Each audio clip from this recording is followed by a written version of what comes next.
tu ne sais pas lire en anglais, aujourd'hui je t'apprends facilement comment tu dois procéder pour pouvoir lire en anglais très facilement.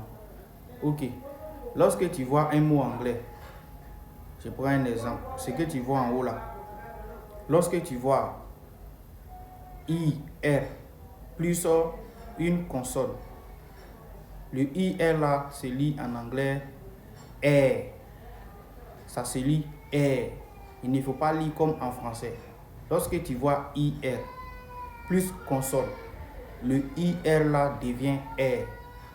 Je prends un exemple. Il y a sœur, sœur. Il y a dirty et il y a first. Tu vois?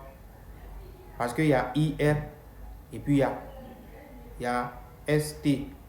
S est une consonne. Maintenant, sœur. Bon, il n'y a rien à la fin, mais dirty.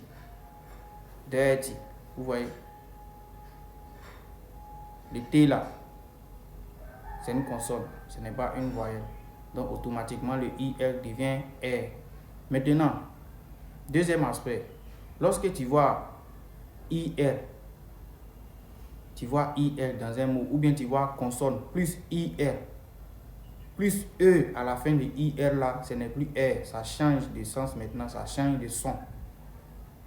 Parce qu'il y a E à la fin, E n'est pas une consonne, mais une voyelle. Donc à cause de la voyelle E là, ça va devenir ailleurs.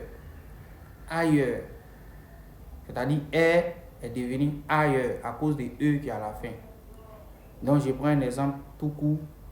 Lorsque je dis fire, fire, tu vois, fire, il y a E à la fin. Donc fire. Je dis encore tire, tire, tu vois, à cause de E qui est là, ça change de son, ça devient ailleurs. Donc tire. Mais attention, il y a des exceptions. Je ferai une vidéo pour vous parler des exceptions. Mais néanmoins, si tu as aimé cette vidéo-là, il faut partager massivement à tous tes abonnés pour qu'ils puissent aussi savoir comment cela fonctionne. Et mentionne en commentaire ce que tu ne maîtrises pas dans l'orthographe et dans les leçons de grammaire anglais. Je vais faire une vidéo spécialement pour toi.